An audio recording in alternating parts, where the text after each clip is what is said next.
Border Wars, BYU and Arizona, ASU and Utah, Saturday night. Cougs kick off at 6, Utes kick off at 8:15. Riley Jensen kicks off right now, talking college football. Riley, good morning. What's going on, my dudes? Well, normally I want to talk to you about quarterbacks because you played quarterback, and lots of people care about the quarterbacks, and we got interesting stories of quarterbacks. But I don't see how we can talk about that Utah game without talking about, and I think this goes for BYU as well here, the ability to run the ball. Because we saw that Utah could not get anything going against Texas Tech. And if you look at the top teams in the league and the top rushing defenses in the league, they line up very well. The Utes are facing ASU, who's number 2 against the run. BYU's facing Arizona, who's number 4 against the run. Are these teams going to be able to run the ball? Traditionally with the running back, will they get it done with a quarterback and risk a lot of extra hits, but at least be able to run the ball, or are they not going to be able to run the ball at all? I think that's what's. I think the University of Utah, the cobwebs that I have in my head are the Texas Tech game. Every time I start thinking about the run game or the offensive line, I think that this team was set to be a team that can run the ball and throw the ball. And with the exception of the Texas Tech game, they really have been able to run the ball. They've been able to do the things that they want to do. But I just keep getting in my head about Texas Tech. And while I think Texas Tech is really good, they really 34-10 good. Like, just an anomaly. Or was it one of those games where they were exposed because they're not quite as good as we think? And so I think, for me, these next couple of weeks for the University of Utah will tell us exactly what they are, because you got Arizona State, like you said, second against the run.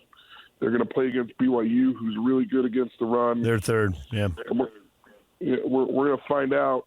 We're going to find out exactly who the University of Utah is. But for me right now, until they can run the ball against one of the better teams, I can't really say that I'm really positive about them running the ball. I'm wondering, and you can put BYU in this class too, we still have the heart of the conference season to go. You know, this week is the midway point of the overall season, but the conference season is going to determine the level of success for the season, obviously. And so with that in mind, when you're dealing with younger people from a psychological standpoint, how devastating is one loss versus how great the psychological outlook is for one win? With the point being that if the Utes were managed to win, which they're favored, so they probably should win, then that gives them 5-1, 2-1, and psychologically just changes everything going into Provo next week. Whereas a loss would be, oh my gosh, we play another good team and we lose. Psychologically, it's got to be damaging. What do you think about that? So I think every loss when you're a college football player, even though they're young, is pretty hard on you. I didn't play for a team that was as good as this BYU or Utah team.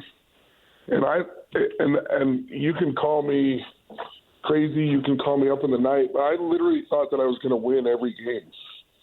I thought I was going into the University of Washington, and I thought, this is it. This is the game we're going to win. It's going to turn the season around. It's going to turn our career around, whatever it is. And so losses are hard. And losses are hard on a team, too, from the standpoint of it's not as fun to practice that week. I mean, it is. It's a little bit darker. It's a little bit harder when you lose that week of practice. And so you're almost relieved when you win, because you're like, okay, I can still work on the things that I made a mistake on and work forward to what I want to work on. But I'm not, it's not desperate. So I do think that there's a big psychological advantage to when you're winning. When you lose, it's a hard week, and it's hard on you mentally because you were pretty sure you were going to win, and you're pretty sure that you're going to win the conference championship and those sorts of things.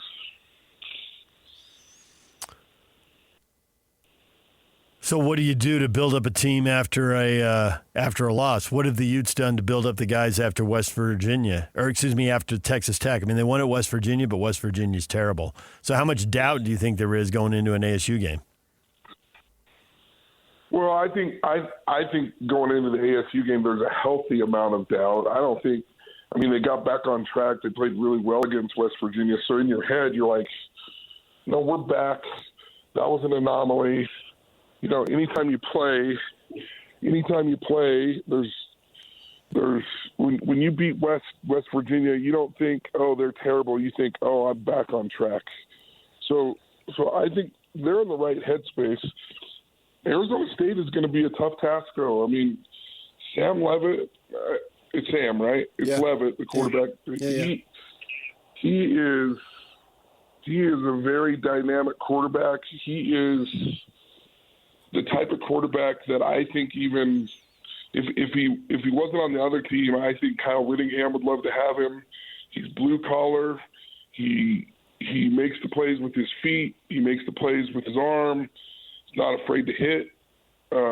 He's a very dynamic quarterback. So I think there's a healthy amount of respect for Arizona State going into this game, and a healthy amount of, hey man, if we're not ready to play right away, this game could be a really tough game for us.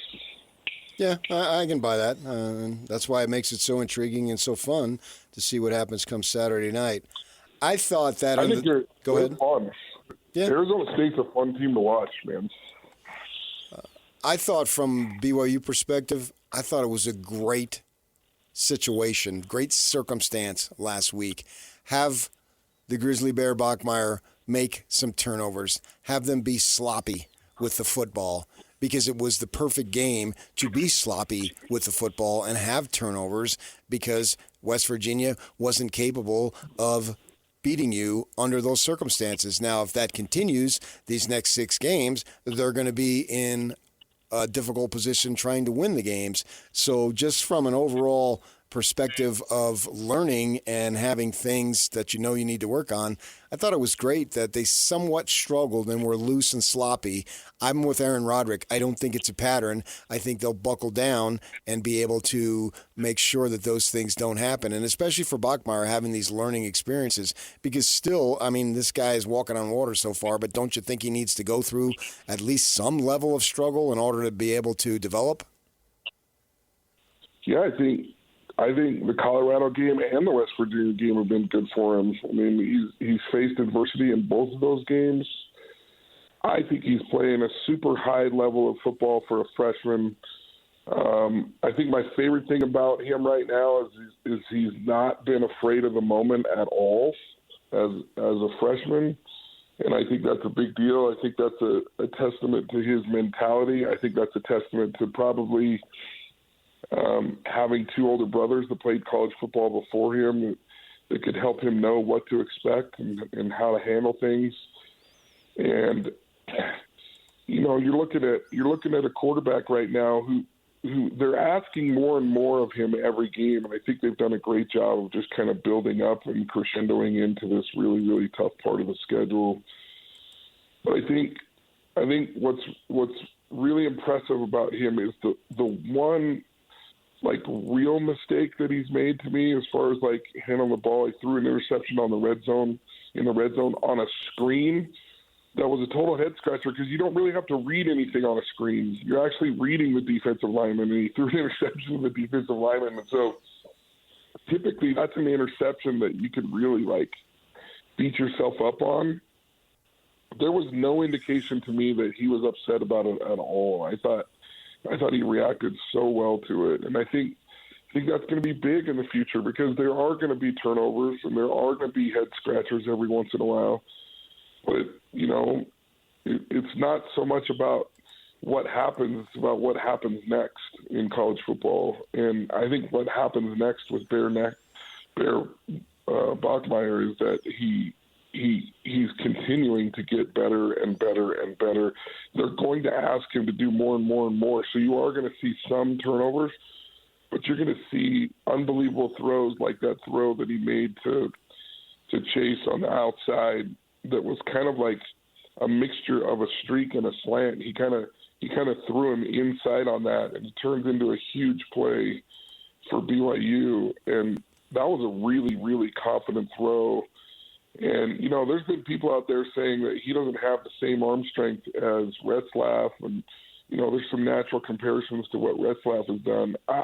There's not a throw that Bear Bachmeier can't make that Retzlaff made. So I think you can put that to bed. Now, have there been some things where they just haven't put him in those situations yet? Yes, because they got to build up that trust and they got to build up that confidence. And, man, I don't think you could ask anything more than 12 touchdowns and 1 interception. He's running the ball, he's throwing the ball. He's very, very impressive for a freshman. If you were throwing the ball at Utah, would you throw the ball to Merriweather more? He's sitting on 6 catches in 5 games. And for a team that's looking for a passing attack and wants explosive plays, I find it surprising that he's not targeted more and that he hasn't done more. And we've seen him open and underthrown and drawn penalties, and we've seen him open and just had him missed. Would you go to him more? Is there big play potential there? I think there is big play potential. I'm wondering if there's legitimate big play potential, meaning, and I'll give you an example. Randy Moss, you didn't have to do anything. You didn't have to draw up plays. You could just say, hey, we're going to run a streak down the sideline.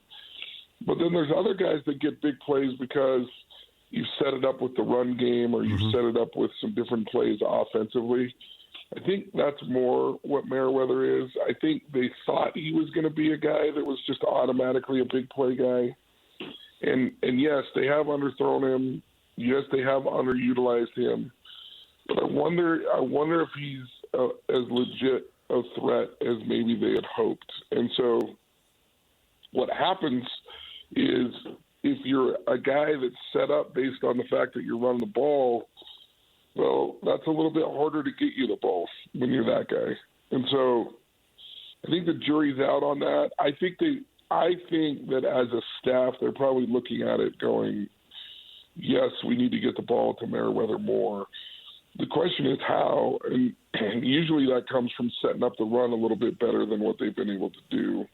Now, look, even as I say that out loud, I do have cobwebs, like I said, from the Texas Tech game. I think they can run the ball, and I think they can run it better than even they think they can. They've just got to be able to come out and establish that and then start getting some play-action throws and some nice throws from Dan Pierre. And so that becomes just paramount. Is like, look, if we can just keep establishing the run, good things are going to happen. So, yes, I think they want to get the ball to Merriweather more, but I think it's contingent on this offense being able to run the ball consistently. The most receptions he's ever had in a season is 14. He's right on track to his career that he's had, which is not much. It's the reason why he's at his 3rd school. I don't know that I see much there. I think you're kind of onto something there, and I think sometimes you get a guy, right, and you're like, yeah, he's going to grow, he's going to progress, and look how fast he is, and he's a taller receiver, so you like him. And then you get there, and you're like, oh, man, now I'm starting to see why all these other schools had a hard time getting him the ball too, right? So I'm not saying that he's a bust. I'm not saying that, he's only going to have 14 catches this season. I'm just saying that he's maybe not as natural of a game breaker as everybody thinks or hopes that he was going to be. Right. The true test as we look for BYU and Utah, also with Utah State, because we're done with the money games, we're done with the out-of-conference stuff, and now it's just conference games. I'm real intrigued to see where they stack up. I'm not a believer in the backup quarterback, but I'm a believer in Bryson Barnes, so I think that they need him to be healthy. And if he's healthy, I think, and I wouldn't pick him to win it by any stretch, but I think they can have a good conference season. Yeah, I think there's a lot of things that are contingent on Bryson Barnes. I think he's a big part of this team from what I understand and from what I've been able to find out. It's not a serious injury. It's not a big time injury. It is one of those injuries where you're mid-season and you have to play hurt, and you have to learn how to play hurt, right? And that's not very fun. But they also have, Ike Wilson coming back this week. From everything Larson. I understand, Larson. That's okay. People call me Riley Nelson all the time. It's always been a fear of mine. I've avoided it, but seriously. And I'm always worried about calling him Riley Jensen. We had Riley Jensen on yesterday, 2 days ago. Riley Nelson. You just yeah. Nice. I feel like you did that on purpose. I did. Anyway, he's from everything that I understand, he's going to be on the plane, right? And he served his suspension, and he's a really dynamic player that's going to add to that defense. They've been playing really good football without him. He's now going to have to assimilate into what Bronco wants and what Bronco wants for the team. And I think I think they're going to have a great season inside conference, and I think this is a bowl team, and I think this is an exciting team, and I don't think that I could feel more optimistic as a Utah State fan as I do right now. Way cool. Way cool. That's awesome. Congratulations. I have I'm going to use your degree and get some free psychological advice, because I did that last week where I told you things that really got under my skin. And now I got to tell you a situation that happened recently. I'm playing golf with a couple of guys that we get hooked up with, and the one guy thought his you-know-what didn't stink, right? And he constantly talked about his game.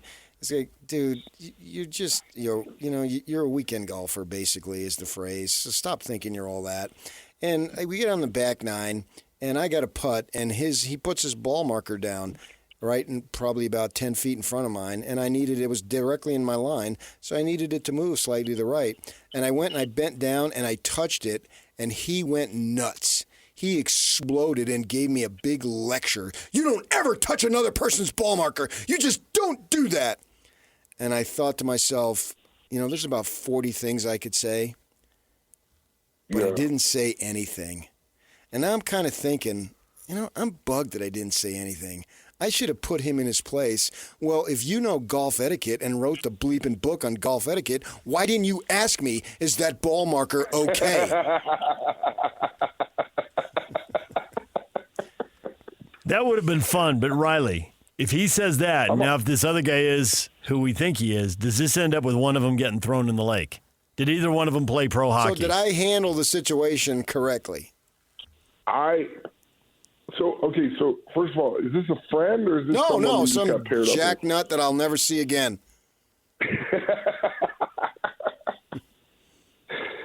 Well, I actually think, knowing your personality, Patrick, I think that was like a heroic effort that you made. I'm with you, Riley. I think you're onto something here, Riley. I think that probably took more restraint than you've taken in a lot of things, and I am way proud of you. Then why do I have such regret?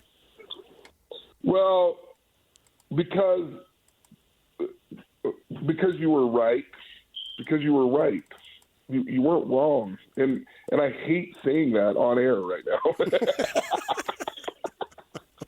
I hate saying that you're right, but you were 100% right.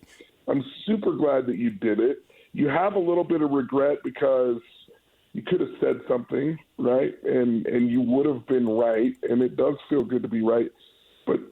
But everybody around you knows that you were right and that he was wrong right now. And so you shouldn't have any regret. And I think you handled that like a pro. Now the question is, did you make the putt? I did not know. It was probably about a 30-footer.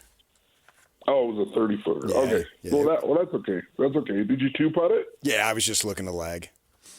Yeah. Well, dude, you killed it, because this guy, more than anything, was probably hoping he got in your head about the whole thing, because he's trying to get in your head about setting his ball marker. Then he tried to get in your head by overreacting to you moving the ball marker, and then you two-putted. Dude, you killed this situation. You should feel fantastic about what happened. I know, but I didn't put him in his place, and that really bugs me. I take tremendous amount of satisfaction of that. You're gonna have to do some work on the side with him. You can't fix all this in one segment, Riley. Here's what you're a mere mortal. Here's what I would say. There is a part to this where I tell people all the time, you can say whatever you want to someone. You just have to say it. You have to say it without emotion, and you have to say it respectfully. And that is the part that I'm glad that you avoided. I'm not sure that you could have done that at that moment. But if you say it, you can say anything you want to anyone if you say it with respect and you say it without emotion. And what that does is it helps you to feel like, regardless of the outcome of how that it went, that you stood up for yourself. So maybe the next time is a couple holes down to say, hey, man, like, you know, blah, blah, blah, yada, yada, yada, whatever you felt like you needed to say. So a couple holes later, you could have still stood up for yourself. That's the part that makes you feel like resentful inside, is that you didn't even stand up for yourself, right? Right. Because I have. So you got to wait. So you got to wait till the emotion passes, though. Yeah, but the emotion never passes with me. Okay, well then you did the right thing, and you can't regret it at all. He's gonna be back at the course next week, looking around to see if the guy's getting out of his car. And another thing. hey! I got a bone to pick with you. Yeah, that probably won't go well. Where are you putting your ball mark today, cowboy? I think in a roundabout way, he's probably going to hear about this. I hope so. That was the point. So you may have won. I have a feeling that he might hear about this. Riley, thank you as always. Love you guys, man. Thanks for having me on.